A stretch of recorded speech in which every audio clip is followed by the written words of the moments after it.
What I'd really like to do, first of all, is just thank everybody and thank Mr. Farr for giving me this opportunity to share such a special person with the school. But what I'd really like to do is show a couple of short videos that will kind of introduce him, and then I'll let him get started.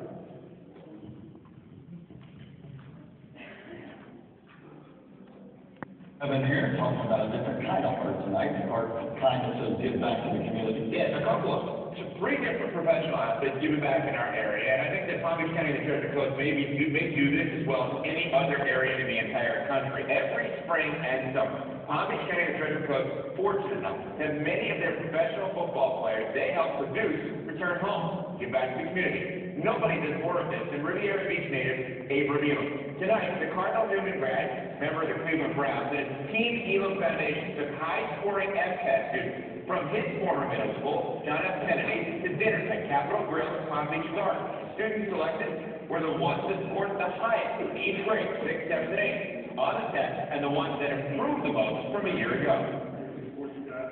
Just wanted to continue to acknowledge these kids for all the great things that they do. You know, some of the things going noticed, but we want to let them know that we appreciate all that they're doing, and they continue to do well because good things will definitely happen. Kids need extrinsic motivation nowadays, and now that they know that Abe will be doing this every year, they really shoot for it. They talk about it throughout the school year, and they look forward to doing well on the FCAT and doing well in school so they can participate in the annual event. Well, the news coming out late last week.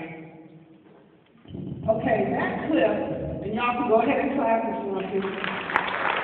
That clip, I thought was really important because, you know, we always sit back and you know, all of us are fans of whether it's baseball, football, or whatever, but it's really important when you have professionals that give back. And Abe goes back to Palm Beach County, where I'm from, in Florida, and he does a football camp every year. He does an FCAT thing with the kids every year, and you'll hear a little bit more about that. But let's play the second clip. Now this is Abe, the football player.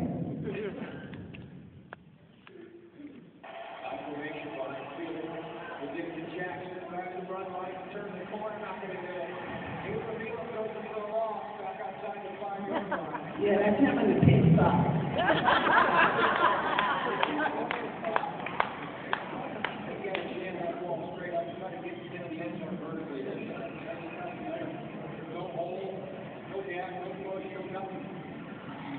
Y'all watch this kid.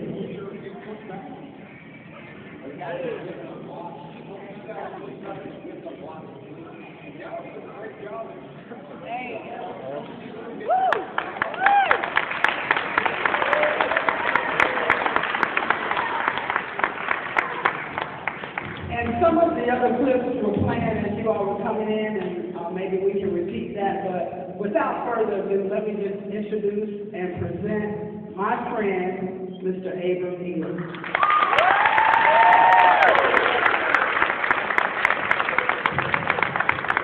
Good afternoon, everybody. First off, I want to thank thank you for having me. Miss Lee, thank you for the invitation. You know, we've been trying to get this worked out all year, you know, doing with my busy schedule and doing the season. We've been patient and we try to continue to talk back and forth because I know how much it hurts to have me come here and speak to you guys. You know, I just want to be a blessing to you guys because, you know, if I tell you a little bit of my story, a lot of you can relate because I've been through a lot as well. You know, the highlights you see, the things that you see in the community don't happen just because. You know, I thank God for all He's done for me, and I continue to work hard, and that's the reason why I'm standing here before you today. Me and Miss Lee go way back. She knows my father. We grew up in the same neighborhood. She actually lives in the same neighborhood, Riviera Beach, Florida. That's my hometown. My number is 26 for a lot of you Cowboys fans. Who all love the Cowboys in here? Can I get a yes? I want to break down. I got a few questions. Who can tell me the starting quarterback for the Dallas Cowboys? Tony Romo. Okay, I got to get it. Come on up.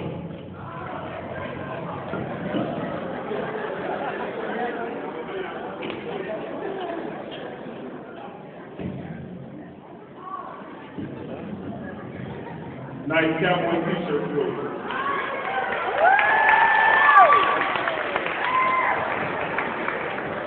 got another one. Who's the head coach of the Dallas Cowboys?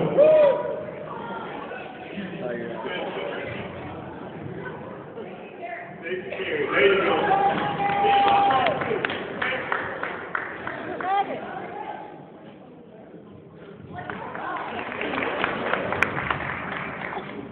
Can anybody guess what position I play on defense? There you go. Good job. Good job, brother.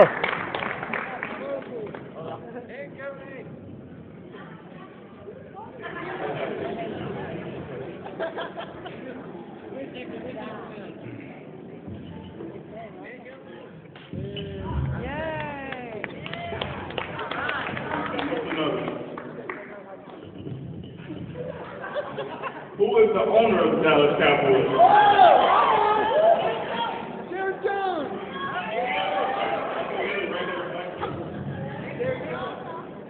Miles Austin.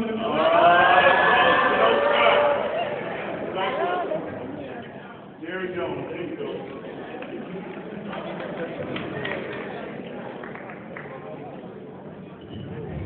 There you go. I'm gonna say this a couple months later, but just wanted to give you a little cowboy tribute. I got you. We'll save one for later. But just to tell you a little bit about myself, I grew up in Riviera Beach, Florida. Was one of 5 children to my mother and father, Donald and Addie Buell. You know, was raised in the church, and my mother and father, they instilled, you know, the importance of trusting God and working hard and doing all the right things in me early. You know, at the age of 6 years old, I made a vow. I told my mother that I wanted to play in the NFL, and from that moment on, I planned and I set goals for myself to move forward in that regard. So growing up, you know, I started playing football. It was always my first love. You know, play basketball, play baseball, but I always knew that at the end of the day, I wanted to be a football player. You know, was always one of the good guys growing up on the teams, travel all across the country, you know, playing football. And throughout my life, you know, things wasn't always easy. When I was 7 years old, I had my first taste of tragedy. I lost my older brother, who was like a role model to me. He was one of the top athletes in the area. He was a good football player, good athlete. A lot of people compared me to him. He was murdered in the neighborhood that I grew up in, like not even 2 streets over. So, you know, I was young at that time and didn't really understand, you know, how important that was, and you know, how tragedy and how death and violence affected so many people. But as I continue to grow and recognize that, you know, the loss that we experienced, you know, I saw that, you know, doing the right thing was very important. Ms. Lee can tell you she grew up on the same street that he was killed on growing up, and the amount of violence that we witnessed each and every day in our neighborhood. So growing up, you know, I just wanted to make sure that I was not one of those that felt results of violence, because I didn't want my parents to have to go through the things I did too. So I knew the importance of education. I continued on, you know, having the dream of possibly, you know, playing collegiately in the NFL. So I focused on my schoolwork. I did all the right things. Went to a private high school to get away from, you know, the things in my neighborhood and my community, because I knew what I wanted as a child. And one thing that I can tell you, one of the things that helped me even to today, I always set goals for myself. Because, you know, as you go on, you want to have a plan. You always want to have a purpose. Because without a plan, I think, you know, you can get lost and get wavered in certain things. So even for myself today, you know, during the season, every year before the season, even during the off season right now, I've already set a goal for myself. I got a month, I want to lose 7 pounds. But through all these months, but I definitely want to do that because I feel like that's going to make me a better player for next year. So even when I was 12 years old, I was doing the same thing, setting goals for myself. And as I planned to do that, you know, I met a goal. I wanted to play at the University of Notre Dame. So I went to a good high school. I got my grades together, and you know, I did everything that took the SAT in the 10th grade. I took my SAT the first time in the 9th grade. Got passed it, took it again in the 10th grade. Didn't take it anymore because I was focused on what I needed to do. My junior year in high school, I was getting ready to play the #1 team in the state of Florida. And I came home, it was the day before the big game, so they were all in the newspaper, everywhere. So I came home from a hard day's work, getting ready to do my homework. And I had a 12-year-old sister who was my baby sister, Christina Elam. We came home, you know, just short chat. She was actually in my room watching cartoons that day.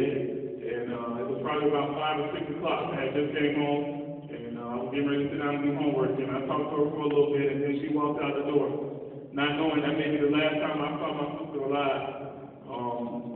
Earlier that day, her and a few of her friends at school had gotten into an altercation, got into a fight, and her friend's older brother came back at the same park where I lost my brother and called himself trying to defuse the situation. He shot my sister 3 times at 12 years old, and she laid on the ground, unconscious and dead. You know, I remember going to the scene of the crime. One of my friends came down and came and got me, ran all the way up to the park and watched my sister lay there.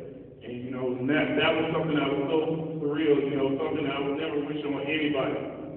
And it was tough for me and my family. Once again, we had another road bump that we had to overcome. So it was definitely a tough experience, and I just, once again, that was more fuel to my fire to know that I would do everything I had to take care of my family and not put myself in a situation to, you know, hurt anyone, and understood the importance of violence. So from there I went on, you know, the next day I ended up playing in the game. And it was a tough moment for me, very emotional, because, you know, I had just lost someone, and you know, we were dealing with a whole bunch of emotions, you know, losing my sister. But we ended up, my team, we were number 2 in the country in the state that year, going to play Florida Air Academy, who was number 1. And we ended up beating them and going on and winning the state championship that year. In high school, I won 2 state championships in basketball, and was all-state, all-area, everything in football as well. Received a scholarship to Notre Dame. Went there, played there for 2 years. I actually, things didn't work out and got in a situation where I had to transfer. I came home, started working, and went to a community college. Just imagine this, coming home, getting up 6 o'clock in the morning, cutting grass at a Bears Club, country club, and going to school every day. It was something that I had to do, but I knew I had to sacrifice to get back to where I wanted to be. 2 years there at the community college, I ended up leaving and going to Kent State University in Ohio. Went there, played 1 year, got an opportunity from there to go play for the the Miami Dolphins first. Graduated from Kent State, that's this league's favorite team for everybody. So our Cowboy fans, we're gonna have to get her in line. But through all that, I knew the importance of education because I knew football wasn't guaranteed. So at Kent State, I got my degree in marketing, and that's something that I hold value today. I love walking into my mother's house because amongst all the trophies and the awards that I won playing football, my college degree sits right there. She honors that to this day because that was something that they taught me at an early age. So I got my first chance to play in the NFL. You know, during that time, Coach Garrett was the offensive coordinator at the Miami Dolphins. I was there as a rookie, got a good chance to get experience, you know, played as a rookie, but things didn't work out and I got released. So that was another chance, another situation in my life where I had to see that, you know, football wasn't guaranteed. So I came back home, I started working in the dentist office, you know, always knowing my dream was to play in the NFL one day. So I continued to train, continued to pray, and hope for an opportunity. And I got an opportunity in February of 2007. The Dallas Cowboys called me to come work out. And I came up, I ran a 4.37 and a 4.42 for Bill Parcells and Jerry Jones. You can just imagine, I'm a young kid from Riviera Beach. I never, you know, all I seen Jerry Jones and Bill Parcells on TV. These were like legendary guys, and to meet them in person and to know they give me this opportunity to play for the Cowboys was like no other. So I remember playing in the old Texas Stadium, and I remember my first game actually was in Florida against the Jacksonville Jaguars. Tears were rolling down my eyes because, you know, I just thought about all the stuff that I had to overcome to finally get to the moment to where I could say I was a professional football player and living out my dream. It was a very special moment, you know, had my family in the stands, and from then on, my rookie year, you know, I just vowed to play well and just continue to be my best. I finished that year here in 06 with the Cowboys. Left here and went to play 2 years with the New York Jets. The last year in New York was another thing that I had to deal with. My oldest brother, he had just got released from prison, was home possibly 3 or 4 months. same area in our community. He was actually brutally murdered at 33 years old. Like, once again, you think about this stuff happening, you only see it in movies. One time, yes, twice, that's tough. But for a third time to lose a sibling to the homicide, I'm not talking people that I see here and there. These are people that I wake up with every day and spend most of my time with. It was very tough for my family. And it was something that, that really motivated me to do better. And this is probably some of the reasons I can recall to why I started the Team Eagle Foundation. Because I wanted to help young youth, understand that there's more important things in the world than what goes on in our neighborhood. If it wasn't for sports for me, I wouldn't get a chance to see all the great things that the world has to offer. And just to think positive, a lot of people, you see the stuff in your community, but there are people that do care. And I wanted to show the youth that's why I do the Health Camp Dinner. That's why I do my fun days in my hometown. That's why I come speak to you guys, because I do care about you. I know there's somebody sitting in this auditorium that can be the next day with you, that can be the next doctor, that can be the next bar, and the principal in the fair, Mr. Lee, can affect a lot of people's lives. So I just think that it's up to you guys to decide what you want to be. There's nothing that can stop you from being whatever you want to be in life. So from that moment on, I started my foundation. I continued on. I had one of the best seasons that I ever. I don't know if y'all seen the highlight clips when I was with the Jets, the 92-yard interception against the Buffalo Bills. I played that season out, and I dedicated it to my brother. And I played one of the best seasons ever. Went on from there. I got an opportunity to, my head coach that got fired in New York, and he moved on to Cleveland. And some people call it one of my big claims to fame. I don't know if there's any New York Jets fans in here. I hope not. But I was part of the Mark Sanchez trade. I got traded to the Cleveland Browns in return for Mark Sanchez. And I played 2 good years in Cleveland. But the time in Cleveland was kind of rough because we didn't win as many games. And when it came time, our defensive coordinator there, Rob Ryan, that's the big guy, he always the Cowboys game with the big belly and the long hair. Yeah, that's my buddy. He got a chance to come in with the Cowboys, and he told me that I was his guy, and he couldn't wait. So I was just thankful to get the opportunity to finally come back and play for America's team. I played for 3 other teams, but it's no team like the Dallas Cowboys.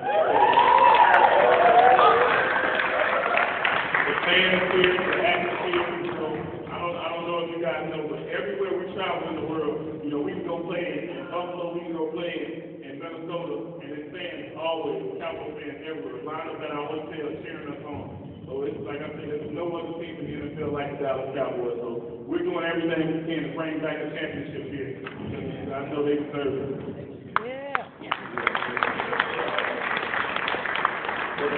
As I tell you guys my story, I say to let you know that, whatever you dream to be, regardless of your circumstance, regardless of what you're going through, regardless of how things may seem, you are controlling your own destiny. So continue to plan, have a purpose, and know that, you have people that care for you. There's people in your corner that definitely support any and everything you do.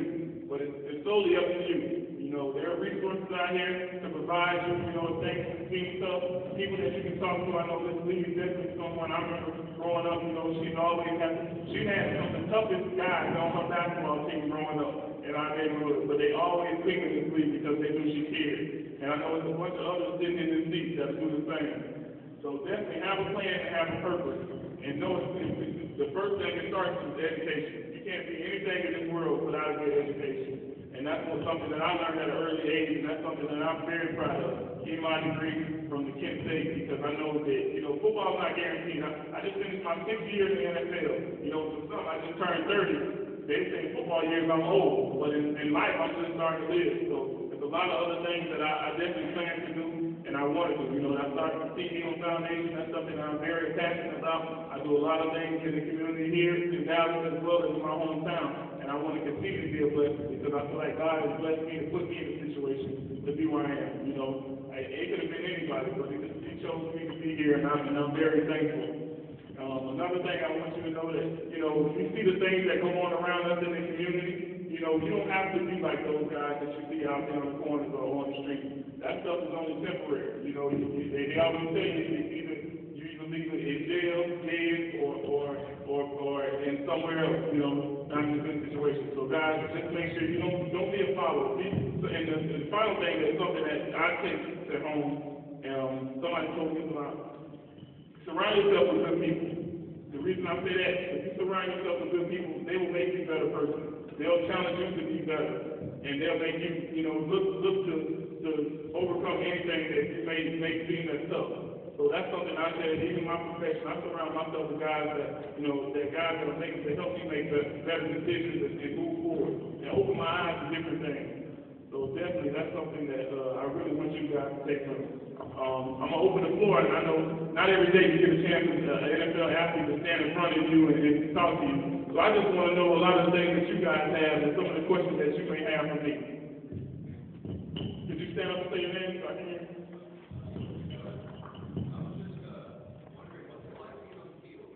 What's it like being on the field? It's an amazing field. I know y'all see my little mini celebration. Let me tell you about this play.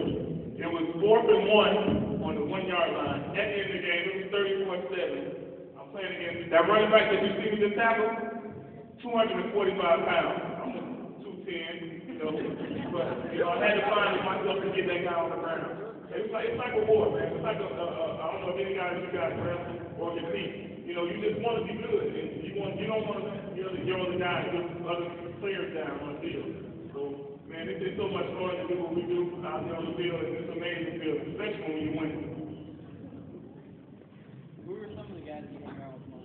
Some of my good friends at the Cowboys that know, Brady James is a good friend of mine, Terrence Newman, so a lot of the guys that we've done, DeMarcus Ware, and DeMarcus Ware is probably the best pass rusher that ever played the game of football. And I'm thankful to be able to play with him. My locker is 2 lockers over from Tony Romo, so every time they get ready to do an interview, all the cameras are around my locker, so I feel good about that.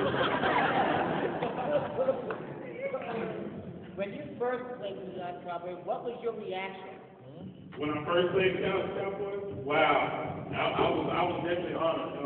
That year, my rookie year, when I played with the Cowboys, they had Terrell Owens, Drew Bledsoe, Terry Glenn, and these are guys that, I'm sitting in the chairs like you guys, watching on TV just like we're watching my highlights. And now to be able to line up against them and play against them, be friends with them, me and Theo are still good friends to this day. It was definitely an honor.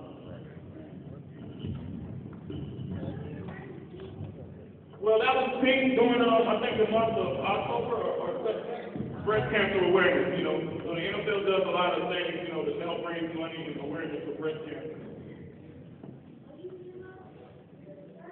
He's asking about the shirt. We're going to find a way. I got 2 more shirts, so we're going to find something. I think I might have to get Lee up there to decide. We'll get these last 2 shirts. Stand up so I can hear you.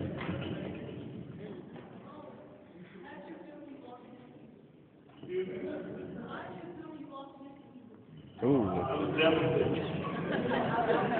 I was Grant, he said, how did I feel losing against the Eagles? It was tough. The Eagles are a divisional opponent. We have to play them twice a year. So to lose them 2 times in a row was definitely tough. And it's tough now watching the playoffs because I love football and love watching. But I just hate that we're not out there playing, knowing that we're a good team and we shouldn't be. So that's just my motivation to continue to work hard. I got up this morning, and when it worked out before I came here because, in the NFL, the motto is no days off. And I think even with the season, this will be the off season for me. I'll take 2 weeks off, and I'm right back at it because I want to be good. Get up, Tom. Why didn't y'all go to the playoffs? It's obvious we didn't win. We didn't win when it counted, man.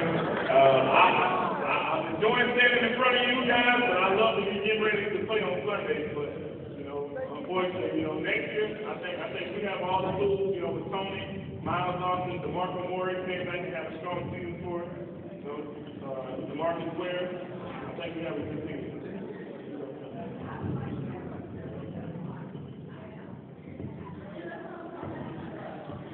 What's your name? Ms. Marlon said, what goes on at halftime?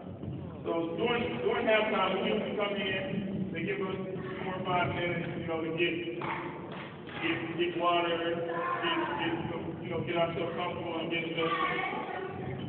So we actually sit in there, and the coaches, the offense go to one side, the defense go to the other side. And the coach usually, he goes over adjustments. Okay, this is what happened in the first half, this is how we're correcting, this is how we move forward. The offense will do it, then the defense will do it. And then the head coach will bring us all up, and then we'll talk about what we need to do in this game to move forward. So we rally from there, and then we go out on the field. So it's probably, 10, 15 minutes we spend in the locker room that time, and then, we make the adjustments, and we're back out there. Y'all take a deep breath, and you get the thoughts together, and regroup, and we're back out. I know a lot of you think we get cussed out and get yelled at sometimes at halftime. That goes on too. Right here, white shirt. Me? Yeah. Okay. Just making sure. Yeah. Okay, do y'all know if y'all starring any movies? Because I heard the Steelers were playing in The Dark Knight Rises. We gonna start in any movie? Yeah. I'm not sure. What was the one movie when the guy, when the Eagles played against the Cowboys? What was that? Invincible? Nah, I don't know. But I'm definitely open to it. You got me some offers, I definitely take them on. Miss Lee asked did I ever get a sack? No, I never get a chance to sack Michael King, but I did accomplish. He's pretty bad. Here we go, Cowboys.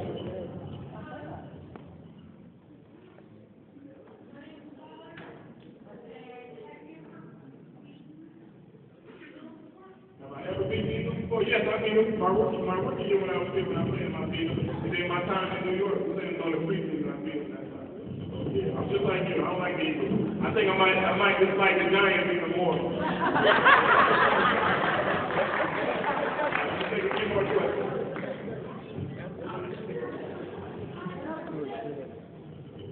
TJ asked, how did I feel when we lose against the Saints? I actually didn't lose against the Saints this year, so I was up to play them. I beat them last year when I was in Cleveland.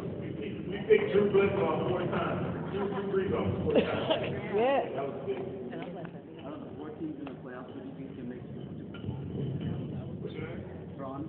Ron asked, out of the 4 teams in the playoffs, who do I think will make it to the Super Bowl? Well, we played against the San Francisco 49ers. We beat them. We ended up losing to the Giants both times. I think that's probably going to be the most interesting game because both teams are physical. Both teams have good defenses. And I think the Giants have a better quarterback than Alex Smith. But I think the San Francisco's a better team, but it's just something right now that the Giants are playing their best football. So if I had to pick, I hate to pick, but I got to go with the Giants. Now the AFC with Baltimore and New England, we played against New England this year, and I have one of my closest friends I grew up with, Acorn Bolden, played for Baltimore, as well as Emmanuel Cook. He played safety for Baltimore. And, I'm kind of biased in that regard. Tom Brady is probably one of the best quarterbacks to play the game, and that team is so good because of him. But, I'm kind of biased. I want Baltimore to go because I want Acorn to get a ring. Can't hold it. I'm David. What are some of the principles values that the team and Jason Garrett teach to the team, like teamwork and all that? David? David, I'm sorry. David asked a good question. What are some of the values that the Coach Garrett preaches to the team? Some of the things that he talks about being accountable. And I don't know if you guys understand what that means. When we say be accountable means do your job. Do what's asked of you and be responsible. Some of the things that a lot of people don't understand, for us, we can't be late to work. If we're late to work, it's a $1,700 fine.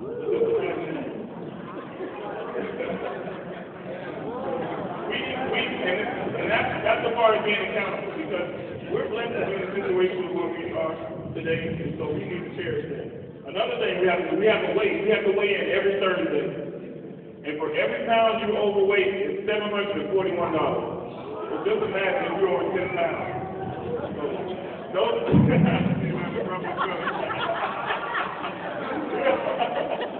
but